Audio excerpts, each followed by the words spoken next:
Welcome dear students. Today we will be doing the fourth lesson of Unit 2, The Fall of Troy. In Greek mythology, the tale of the fall of Troy was recorded in two epics, the Iliad and the Odyssey, traditionally attributed to Homer. Now, Homer's The Iliad will give you a wonderful opportunity to introduce you to a timeless classic. So here we have it, a great story of passion and revenge and tragedy.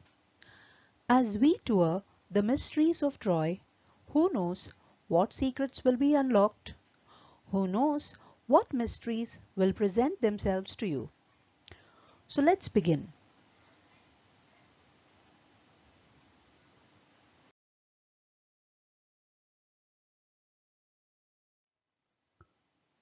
The Fall of Troy, Part 1. Epics are long poems that relate the deeds of a great national hero or a great national war. They often tell of a nation's early history.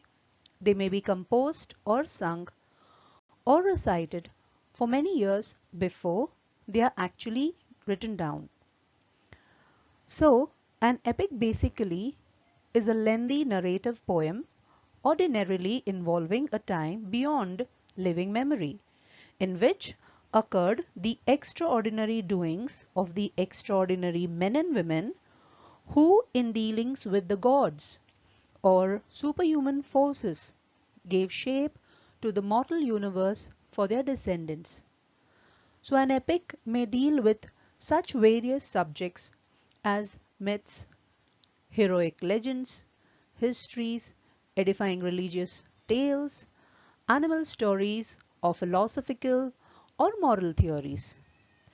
Epic poetries has been and continues to be used by people all over the world to transmit their traditions from one generation to another without the aid of writing.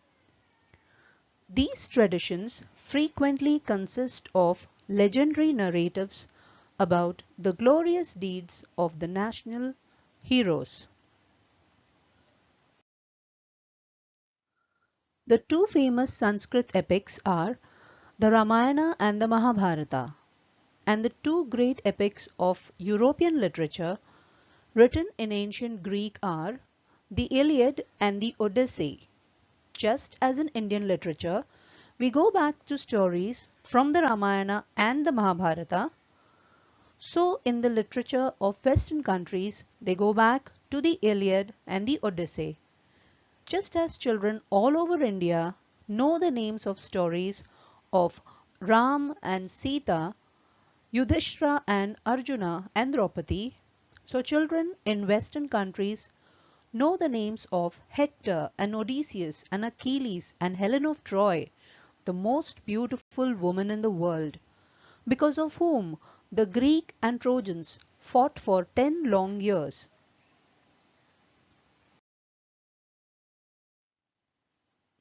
Nobody knows for certain who the author of these early epics is. It is thought that they arose and developed within the nation itself and were handed down from singer to singer till perhaps one great poet gave them their final form. Now, the Vedic literature was vast and varied. It was impossible for common people to know of the deeper philosophies of the Vedas, Upanishads and Aranyakas, etc. The seers realized this. In their desire to carry out the knowledge to the people at large, they composed the two great epics in later times. The two epics were the Ramayana and the Mahabharata. Ramayana was the work of Valmiki. It contains 24,000 shlokas. Valmiki described every episode of Rama's life in great details. It also reflects the spirits of that time, the spirit of the people, the nature of ideal monarchy, patriotism towards motherland, and human relations in perfect form. For thousands of years, the people of India have derived inspirations from the lesson of the Ramayana to live a nobler and higher life. Now Mahabharata, on the other hand, depicts great and glorious land of Bharat. To describe the deeds of the dynasty of Bharat, Vyasa wrote the Mahabharata. Nowhere on earth is to be seen such a lengthy poetic work as the Mahabharata. It contains 110,000 shlokas. Mahabharata was viewed in those days as a religious text of history. This was all about Indian literature. Alright, gripping listeners and readers for more than 2700 years. The Iliad is the story of the Trojan War and the rage of Achilles. The energy of contemporary language brings you to this enduring heroic epic. If the Iliad is the world's greatest war story, then the Odyssey is greatest evocation of every man's journey through life. The Iliad is the oldest surviving work of Greek literature written by Homer in the 8th century BC. It was an epic poem with 24 chapters, based on the attack on Troy by the Mycenaeans. The poem includes early Greek myths and legends. The story occurs during the Trojan War and tells the story of the wrath of Achilles, the death and funeral of Hector, and the siege of Troy. The Odyssey is a major ancient Greek epic poem. It was written by Homer by Mycenaean Greece around the 8th century BC. The hero of the poem is Odysseus. It's about Odysseus's 10-year voyage home to Ithaca after the Trojan War. Along the way, Odysseus and his men have to fight a host of scary monsters, while his wife Penelope fights men who want to marry her. These epics, whether of India or the West, their characters were household names in their respective countries. It is believed that the Iliad and the Odyssey were composed and recited by a blind poet named Homer, who lived about 900 BCE and who wandered from one Greek city or village to another, singing his poems to all those who would receive him in their homes and give him hospitality. This wandering singer has been honored through the ages, not only in Greece but in all Europe, as the father of European poetry. Meet one of the greatest poets of all time, Homer, who is credited as Europe's first poet. He was believed to be a court singer and a storyteller. The war between the Trojans and the Greeks, as illustrated by Homer in the Iliad, is probably what made him famous. Some people believed that he was blind, therefore referred to as the blind bard, that is, blind poet. Homer's poems were believed to be recorded just soon after the alphabet was invented. Before that, his poetry would have otherwise had to be spoken instead of written. His poems are said to have been passed from generation to generation through oral tradition and is still enjoyed by poem enthusiasts all over the world.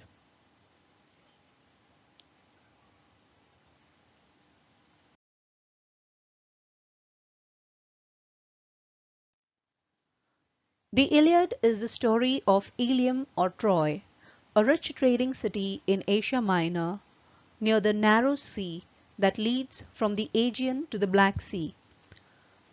It was well situated both for commerce and agriculture. In front of the city was the sea over which sailed the ships of Troy, carrying goods and grain. At the back rose the high peak of Mount Ida, from which flowed many rivers and streams. The valleys among the hills were well watered and fertile, with corn growing in fertile fields and cattle feeding on the rich grass of the meadows, while sheep fed on the slopes of the hills. Round their city, the Trojans had built a strong wall so that no enemy should attack them from the sea. The wall was so broad that people could stand and sit and walk on it. The great gates stood open and people could go to the seashore outside and come in as they pleased. But in the time of war, the gates would be closed. And then the city was like a strong fortress, quite safe from all attack, protected by the walls surrounding it, as well as by the hills behind.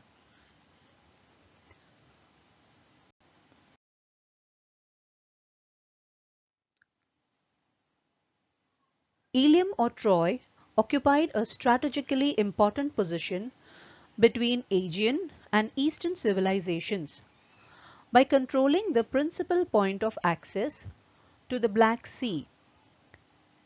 This place had reached its height of prosperity. Homer describes Troy as well-founded, strong-built, and well-walled. The walls must have been unusually strong in order to withstand 10-year siege. Troy traded with Asia in gold, silver, bronze, etc. Troy also was the existence of a thriving wool industry and the first use of horses and also pottery. Then there was Mount Ida. You know, in Greek mythology, two sacred mountains are called Mount Ida, that is the mountain of the goddess. This was also known to be the birthplace of Zeus. Now, who is Zeus? He is the king and father of Greek gods and goddesses. The valleys among the hills were well watered and fertile, which not only helped to boost agriculture, but also lay a stretch of meadows which served as grazing land for the sheep as well as the cattle.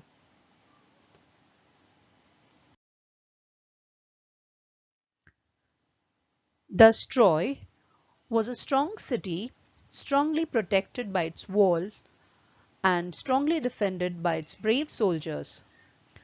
But all the kings and heroes of Greece had declared war against the Trojans, because Paris, a prince of Troy, had persuaded Helen, wife of Greek king Menelaus, to elope with him. He had brought her to Troy. The Greeks wanted to take revenge on Troy for the wrong done to Menelaus. They sailed to Troy and laid siege to the city. The Trojans too fought hard and the siege continued for 10 long years. Now, children, siege means a military operation in which enemy forces surround a town or a building. So, we get the point that Troy was a strong city, strongly protected by its walls and strongly defended by its brave soldiers. Then what on earth led to its destruction? Well, there are two people responsible for the Trojan War between the Greeks and the defenders of the city of Troy. The strife began after the Trojan prince Paris abducted Helen, wife of Menelaus of Sparta.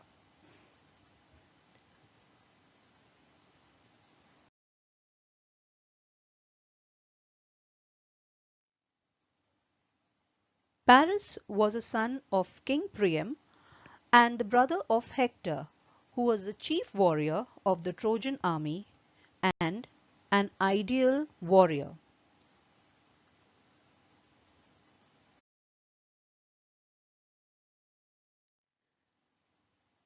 It is said that there would not have been a Trojan War without a woman to fight over.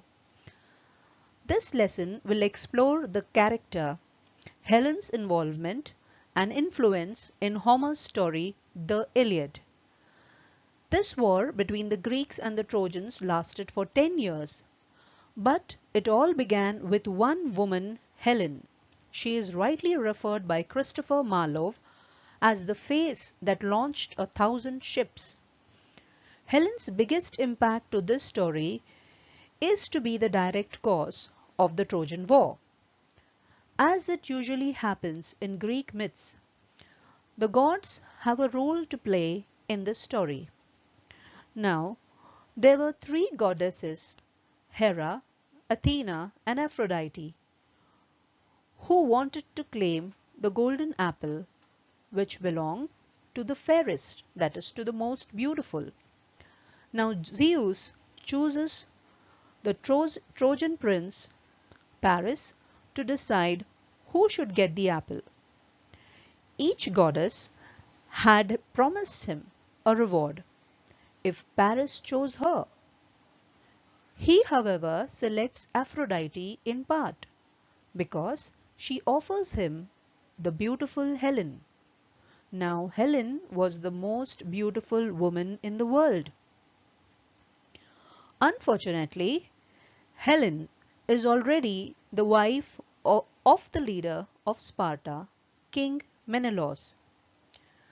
The road to this marriage had been an ordeal. Many suitors competed to marry Helen, but eventually Menelaus won. Because of the fierce competition, each man pledged to support the future husband of Helen. When Paris came to Sparta for a wedding, he left with Helen. Helen's leaving triggers King Menelaus's jealousy. The Greeks and their armies go after her. The Trojan War begins when the people of Troy refuse to give Helen back to Menelaus.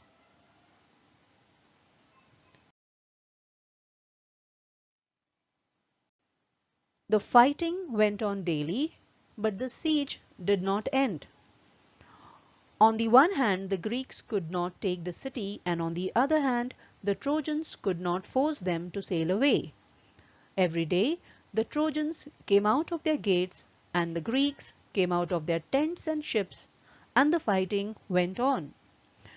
Sometimes there were great battles between the two armies.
Our men are too close to the walls.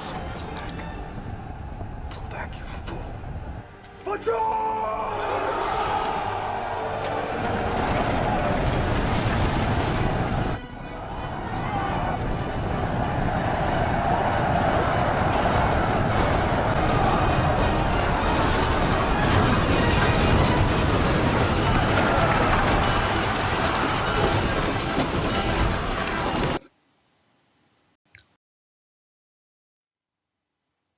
Sometimes there were single fights between two great heroes. Sometimes the Trojans had the better of it, and sometimes the Greeks, but still the fighting went on.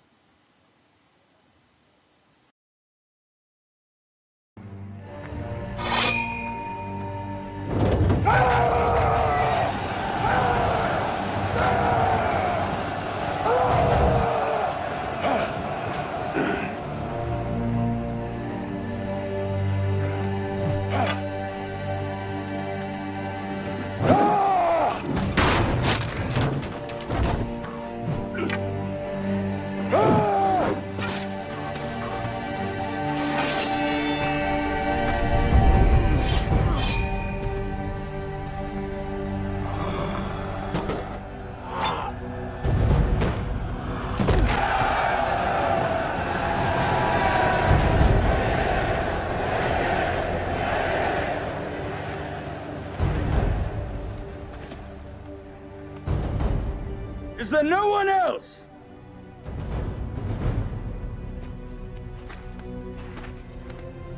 Is there no one else?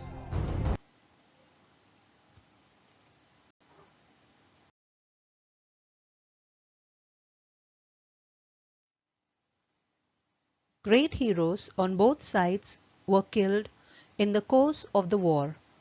After leading the defense of his city for 9 years, the brave Hector was at last killed by Achilles, whom none could resist. So we see the death of brave Hector in the hands of Achilles after defending his city for 9 long years.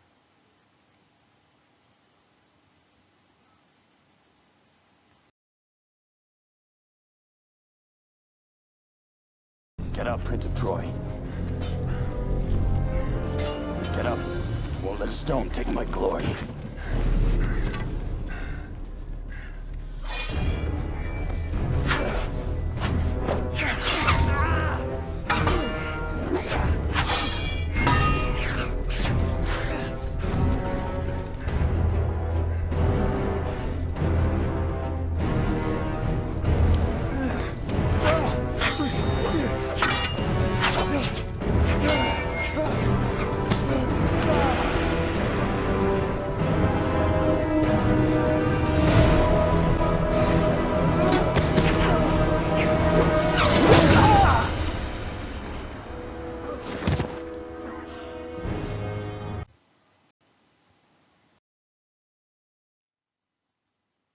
But Achilles himself was killed later on by a poisoned arrow that entered his heel, the only part of his body where he could be wounded.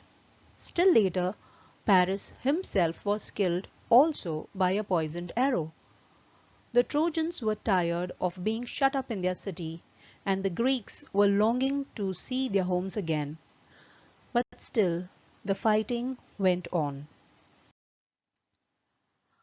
Achilles was the bravest, most handsome, and the greatest warrior of the army of Agamemnon, brother of Menelaus, in the Trojan War. Achilles in Greek mythology was the son of the mortal king Peleus and sea nymph or goddess Thetis.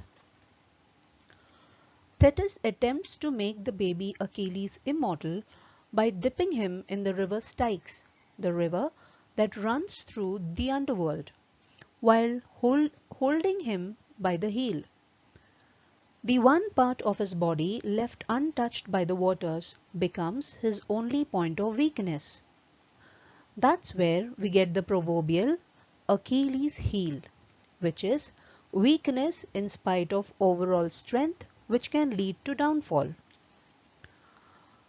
Achilles continued to battle the Trojans, and it seemed like he could not be killed. However, the Greek god Apollo knew his weakness. When Paris of Troy shot an arrow at Achilles, Apollo guided it so that it struck Achilles on the heel. Achilles died eventually from the wound. Later, Paris himself was killed. We also get to see the frustration of the Trojans for being locked up in the city and the Greeks who were longing to go back home. But nevertheless, the war continued. The Trojan War had resulted in the death of 4.5 million Greeks and 7 million Trojans. So, students, just to inform you that the images used for Achilles, Hector, Paris and other characters are used for representational purpose.